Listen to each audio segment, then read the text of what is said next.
Assalamualaikum warahmatullahi wabarakatuh. Perkenalkan, nama saya Nur Islamiyati dengan NIM 216500007. Pada video kali ini saya akan mereview materi 5 dari mata kuliah Manajemen Proyek Teknologi Informasi tentang manajemen lingkup proyek. Manajemen lingkup proyek. Lingkup mengacu pada semua pekerjaan yang terlibat dalam menciptakan produk-produk dari proyek dan proses yang digunakan untuk menciptakannya. Hasil adalah produk yang dihasilkan sebagai bagian dari suatu proyek, seperti perangkat keras atau perangkat lunak, dokumen perencanaan, atau notulen rapat. Manajemen lingkup proyek mencangkup proses-proses yang terlibat dalam mendefinisikan dan mengendalikan apa yang disertakan atau tidak dalam proyek. Selanjutnya, proses manajemen lingkup proyek. Yang pertama, perencanaan lingkup. Menentukan bagaimana ruang lingkup akan didefinisikan, diverifikasi, dan dikendalikan. 2. Definisi lingkup. Meninjau carta proyek dan pernyataan lingkup awal dan menambahkan informasi lebih lanjut sebagai persyaratan dikembangkan dan perubahan permintaan disetujui. 3. Membuat WBS. Membagi hasil proyek besar menjadi komponen yang lebih kecil, lebih mudah ditangani. 4. Verifikasi lingkup. Memformalkan penerimaan lingkup proyek. Dan 5. Pengendalian lingkup. Mengendalikan perubahan lingkup proyek. Selanjutnya, perencanaan lingkup dan rencana manajemen lingkup.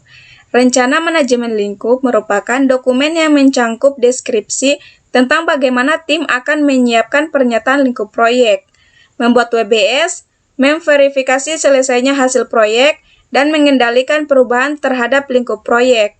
Masukan utamanya mencangkup carta proyek, pernyataan lingkup awal, dan rencana manajemen proyek. Berikut merupakan contoh project charter. Dan ini juga merupakan contoh project charter. Selanjutnya, definisi lingkup dan pernyataan lingkup proyek. Pernyataan lingkup awal, carta proyek, aset proses organisasi, dan permintaan perubahan yang disetujui menyediakan dasar untuk membuat pernyataan lingkup proyek. Seiring waktu, ruang lingkup sebuah proyek harus menjadi lebih jelas dan lebih spesifik. Berikut merupakan penetapan lingkup proyek lebih jauh. Selanjutnya, membuat work breakdown struktur atau WBS. WBS merupakan pengelompokan pekerjaan proyek yang berorientasi pada hasil yang menetapkan lingkup total proyek. WBS adalah dokumen dasar yang memberikan landasan bagi perencanaan dan pengelolaan jadwal proyek, biaya, sumber daya, dan perubahan. Dekomposisi merupakan pembagian hasil proyek menjadi bagian-bagian yang lebih kecil. Berikut merupakan contoh WBS intranet disusun berdasarkan produk. Dan ini merupakan contoh WBS intranet disusun berdasarkan fase. Berikut merupakan WBS intranet dalam bentuk tabular. Berikut merupakan WBS intranet dan Gantt chart dalam Project 2000. Berikut merupakan Gantt chart intranet disusun berdasarkan kelompok proses manajemen proyek. Berikut merupakan tabel 54 Executing Task for JWD Consulting WBS. Selanjutnya, pendekatan untuk mengembangkan WBS. Yang pertama, pedoman. Beberapa organisasi seperti DoD memberikan pedoman untuk mempersiapkan WBS. Kedua, pendekatan analogi. Meninjau WBS proyek-proyek serupa dan menyesuaikan untuk proyek Anda. 3. Pendekatan top-down. Mulailah dengan item terbesar dari proyek dan pecahlah. 4. Pendekatan bottom-up. Mulailah dengan tugas-tugas khusus dan merangkumnya.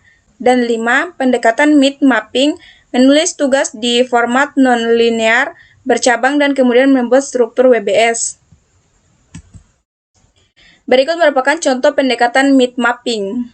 Dan ini merupakan hasil WBS dalam diagram. Selanjutnya, pustaka WBS dan scope baseline.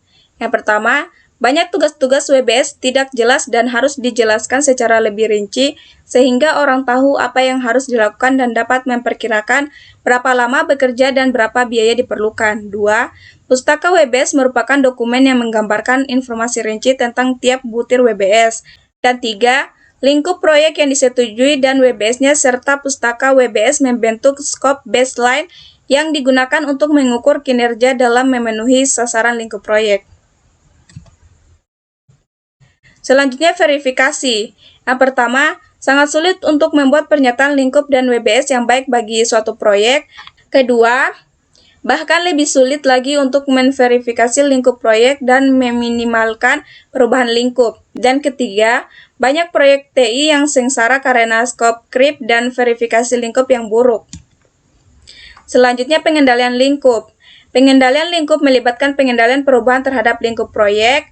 Sasaran pengendalian lingkup adalah untuk yang pertama, mempengaruhi faktor yang menyebabkan perubahan lingkup. Kedua, memastikan bahwa perubahan diproses berdasarkan prosedur yang dikembangkan dan sebagai bagian dari pengendalian perubahan. Dan ketiga, mengelola perubahan ketika terjadi.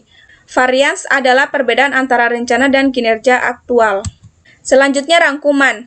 Manajemen lingkup proyek mencangkup proses-proses yang diperlukan untuk memastikan bahwa proyek melakukan sebuah pekerjaan yang diperlukan, dan hanya pekerjaan yang dibutuhkan untuk menyelesaikan proyek dengan sukses.